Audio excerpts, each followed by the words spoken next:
The Good Reading Podcast is brought to you by LuxuryRead, the monthly book subscription that pairs a new release book with a pampering gift delivered to your door.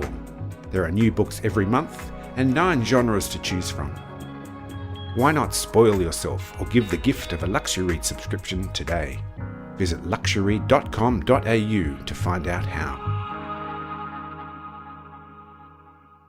These days, everything seems to carry a terrible symbolic weight of potential catastrophic absence. Swimming at Neilson Park in Sydney Harbour, an ancient river valley filled by melting Ice Age waters that stabilised 7,000 years ago, I found myself wondering how high the water will rise again when the ice caps melt. Every bird I see these days, every bee, my children's godmother R says, I wonder if it's the last. Are wombats endangered? Are echidnas? My son asks, as we drive through the city's urban fringes. And yet within the span of one's own experience, it's hard to measure causes and effects, let alone grasp quite how quickly things are turning. As the world becomes more unstable in the grip of vast and all-pervasive change, it's difficult to discern exact chronologies, relationships, and meaning.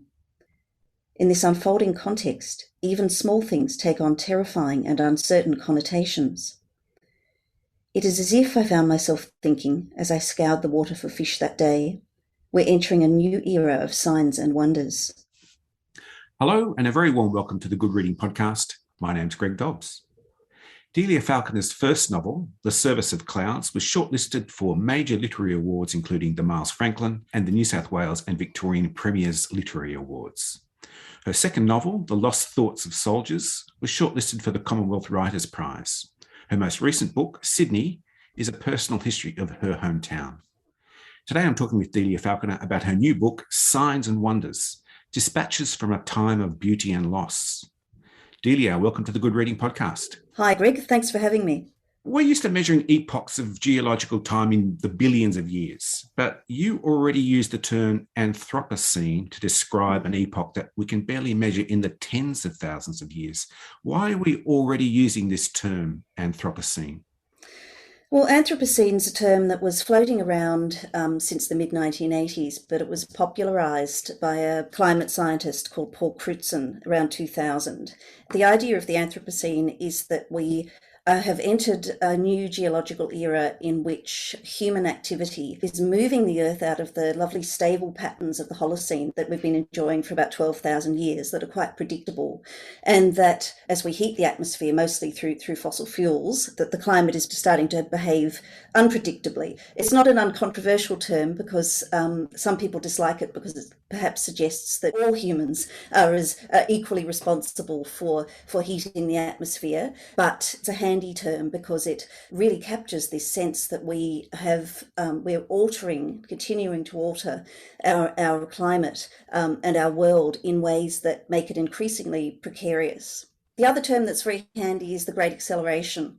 So I think you kind of need to have those two terms hand in hand with each other. So while the Anthropocene has a certain sort of certainty to it, even though we don't quite know where to plant what's called the golden spike, we don't quite know where to begin. Is the beginning of agriculture, is at the beginning of nuclear weapons, is at the beginning of steam power, electrical power.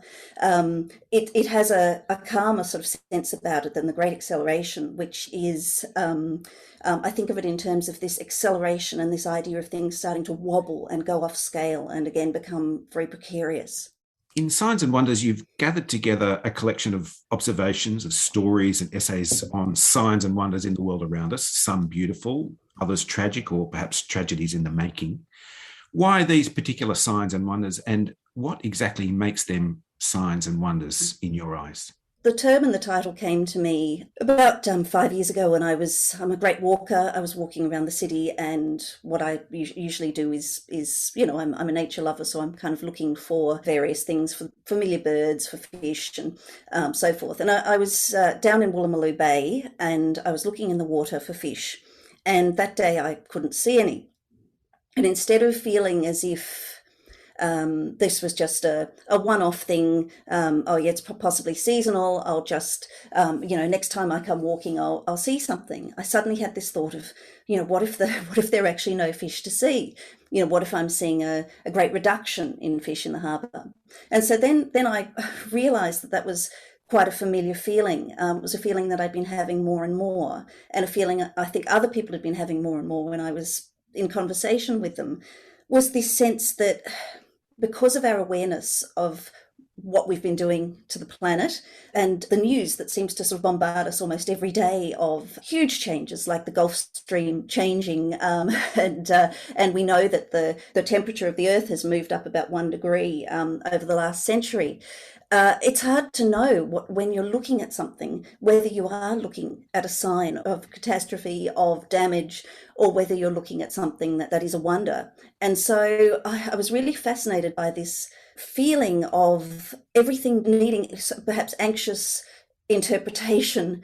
If you look at Twitter or you look at Facebook, you are bombarded every day by all these extraordinary details, mammoths appearing and prehistoric animals appearing out of the permafrost that's melting in the Arctic, pockets of methane in the Arctic popping like bottles of champagne, almost fictional sort of details that, and so again, there's this sense that when you look at a tiny detail, you don't know whether it's tied to these quite extraordinary events or whether it is just itself. And so that was the feeling that I wanted to explore, as an ordinary person, as a mother, as a writer, as someone who, spends probably far too much time walking around the parks and landscape of the inner east in Sydney, to really sort of try and bring that sense home and to think about what it means to be in this moment, where we have an awareness of what's going on. Sometimes it's quite beautiful, but it's hard to know quite how to interpret it. Many of these signs and wonders are very small, things like spotting a seal in Sydney Harbour, or the contents of a whale's belly, which reveals enormous quantities of plastic. Are you asking the reader to attach meaning to these everyday observations, these walks in the park, if you like? I think most readers are probably doing that already. You can stand in the school playground on a beautiful, warm autumn day, and those days have been becoming sort of more unseasonably warmer, I think. And people are already having those discussions. They're already saying, oh, this is beautiful. But the thing that I'm interested by is that some of the nature writing that is around at the moment that suggests that the way that we can save the world is to just feel wonder. But I think that these wonders are also warning signs, and that we want to be a little bit cautious about being led down the track of wonder. The way that we receive information these days is that, you open your phone and there's a picture of a tardigrade, there's a glockenspiel playing Queen's Bohemian Rhapsody, parch marks being revealed by the droughts in the Northern Hemisphere summer that are revealing the old shapes of Neolithic villages. It's so easy to be distracted, moving on from one wonder to the next, that my purpose in the book was to try and look across the fields that I'm familiar with, which is writing and ordinary life, but also across science, across some of the bigger theories that are being written about living in this moment, and to try and just get a bigger picture of what's going on, which I think is increasingly hard in the way that information comes at us, flies at us in bright splinters, as the writer David Shields says about reality, and to try and find a bigger story for what we're seeing. As I read this book, I wondered whether we were approaching, or whether you were talking about, a kind of new philosophy of existence, almost a new kind of consciousness. Is that something you were thinking about or working towards?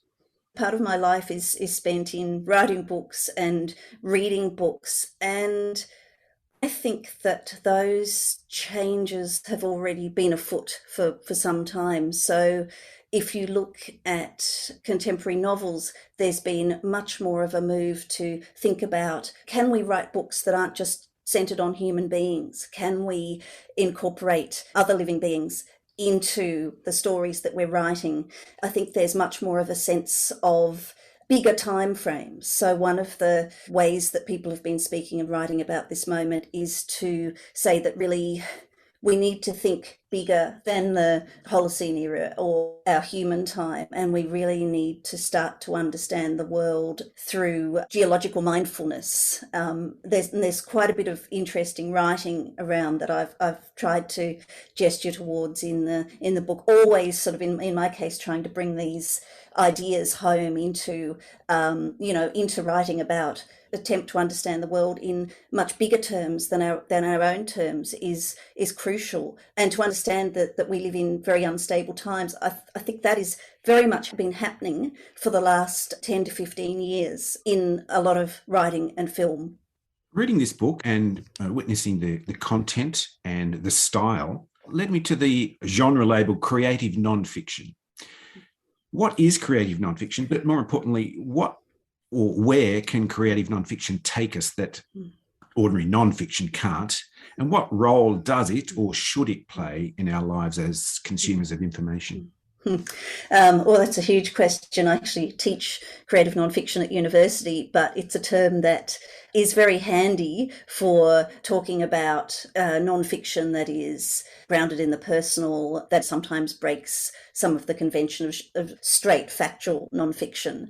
I do enjoy breaking up essay form a little bit. So one of my essays in this book is I've alternated taking my children to Parliament House in Canberra and looking for this carboniferous fossil. If you take your children to Canberra, you can't escape this, and you're sent by the security people to go and look for Sean the prawn in the Parliament House foyer. Turns out that Sean the prawn is actually a piece of coral, but that's something I write about in the essay as well.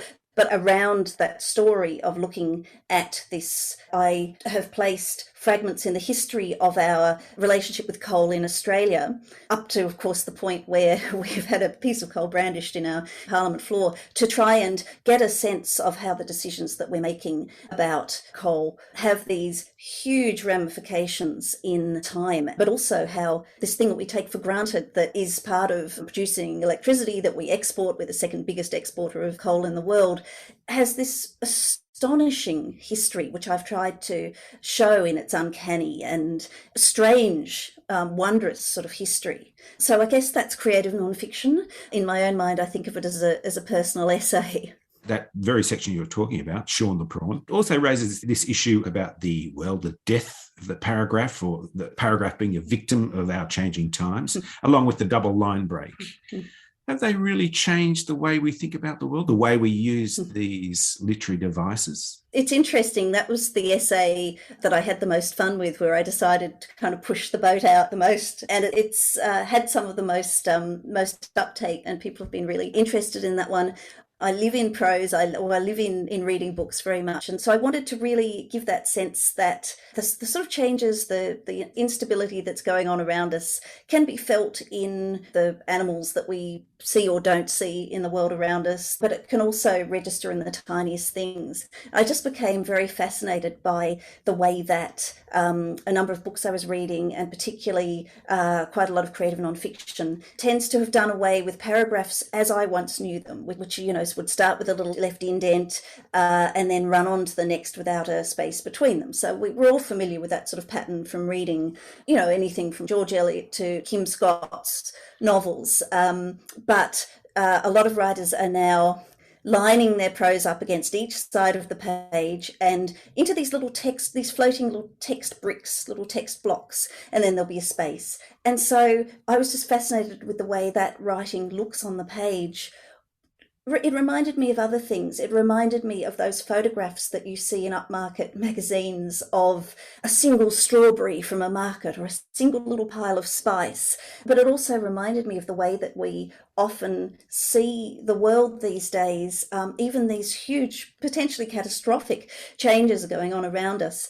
And I started to wonder if this sense of atomization was also being reflected in our writing. So I was having a bit of fun with that one, but I also started to wonder if those little lonely paragraphs sort of floating one after the other were almost like little intimations of what one scientist has described as the age of loneliness. There's very, very many terms for the changes going on around us, and E.O. Wilson coined this sense of the Eremocene, the age of loneliness, which again is probably the other term that frightens me more than the Anthropocene. And this idea that we'd be left to our own devices as one of the last sort of creatures standing. And I started to wonder if these little lonely paragraphs were kind of monuments to our, lonely existence and our way of seeing the world in these tiny little bright splinters or fragments.